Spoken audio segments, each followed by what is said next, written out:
Today I'm going to talk to you about intermittent fasting and how it's an unbelievable way of actually losing weight and tapping into your fat stores to burn fat as energy. However, there are different levels to this, and in this video I'm going to show you how to start intermittent fasting and what I found that works. You don't want to miss this video.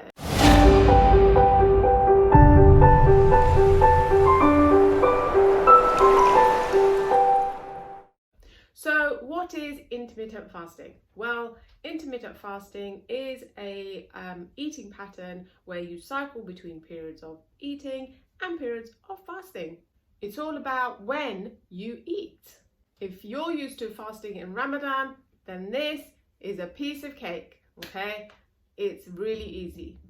Now, most people are already fasting without even knowing it. Yes, when you're sleeping, you are fasting. Intermittent fasting can be just as simple as extending that fast so that you skip breakfast. Contrary to popular belief, breakfast is not the most important meal of the day. In fact, it's better skipped if all you're going to do is pump your body with sugar by eating cereal or eating processed grains like bread. Now, fasting is a great tool for lowering blood sugar levels. My husband, who's a diabetic, we have found that intermittent fasting really helps to bring his blood sugar levels down into normal ranges, to normal levels. So from like double digits to single digits and to a normal range. It's great for weight loss because it actually taps into your fat stores to burn fuel, to burn fat as energy. So the entire idea of intermittent fasting is to allow your blood sugar levels to come down long enough and far enough so that you can start tapping into your fat stores to burn fat as energy, which you cannot do when you are constantly eating. Okay, so remember, when you're constantly eating and maybe you're eating a lot of refined carbs and sugars, processed foods, all of these foods will spike your insulin response. Okay, so your blood sugars will be high. And remember, if you've been watching my other videos, remember, if your insulin levels are high, your body will actually be in fat storage mode, so you won't be able to tap into those fat stores. Now, intermittent fasting is the best way of tapping into those fat stores and start melting that fat.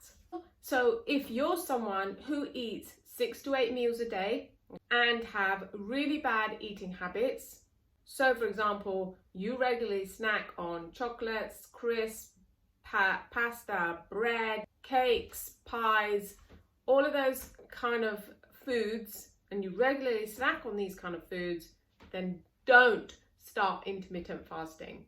Yes, don't start intermittent fasting. It really isn't going to work for people who are still addicted to sugars and carbs, which also break down into sugars. You need to fix your diet first. So with intermittent fasting, you need to take it one step at a time. You need to fix your diet first.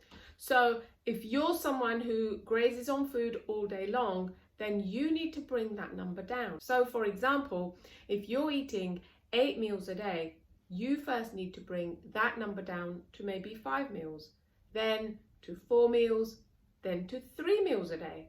Okay, it has to be done slowly. You can't just jump and dive into it. Now, if you're used to eating 8 meals a day, and if you go down to 3 meals a day, you're gonna lose weight. And if you go down to 2 meals a day, you're going to lose even more weight. So my husband is a type 2 diabetic.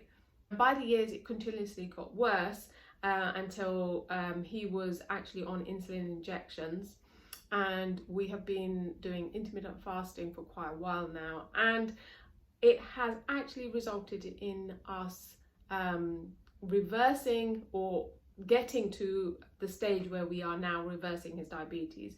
He is now off his insulin injections. He's taking very little medication now, and we're controlling it solely by diet and intermittent fasting and exercise.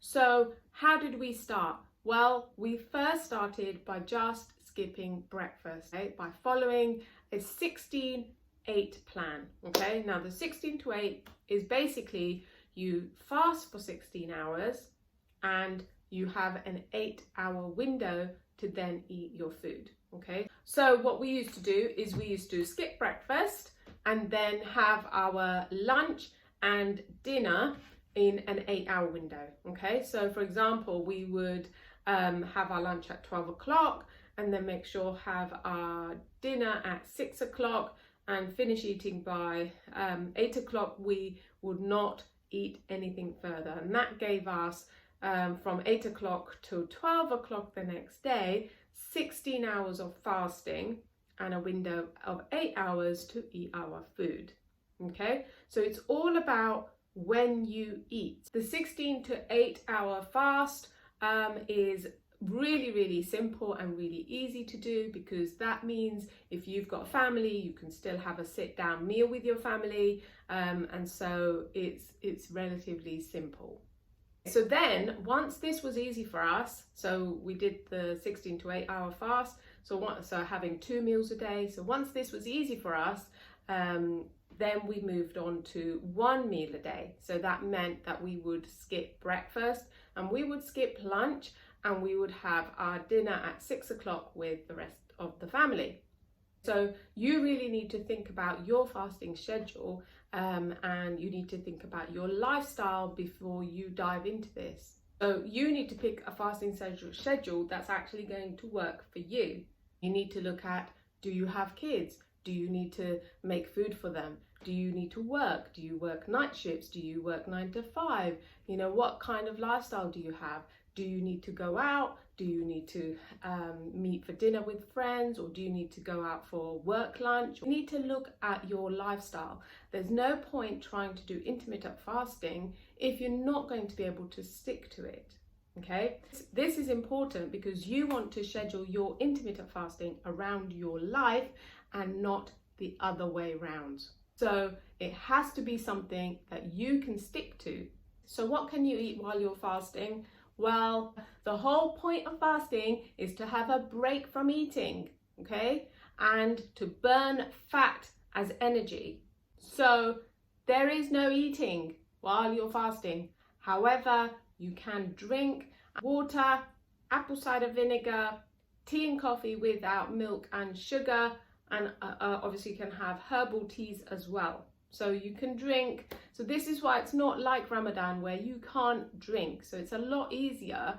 You can drink and keep yourself hydrated. So if you want to lose weight and control your diabetes, you want to pair intermittent fasting with a diet that moderates your insulin.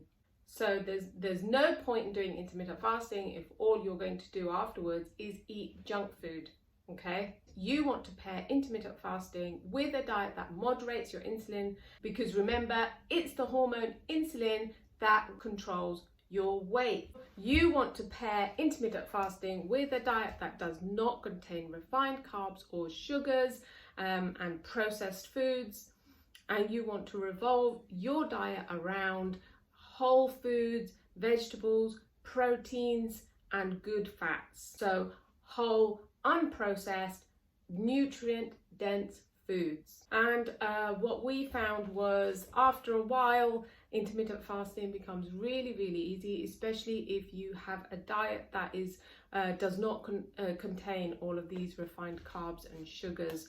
And we found that your hunger actually goes, and we did not feel hungry at all. And this leads me into prolonged fasting.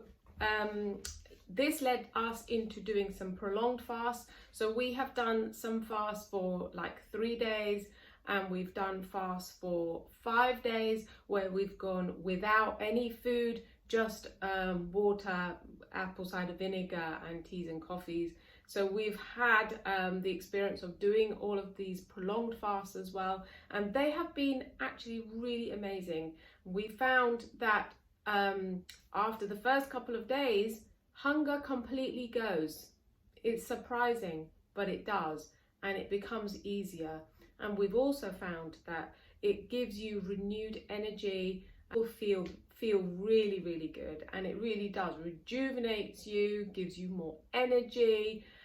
We found my husband's blood sugar remained in a constant range and a good low range in normal levels with prolonged fasting.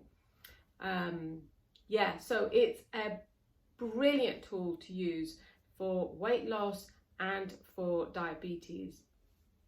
Hope you've enjoyed this video. Do like and subscribe.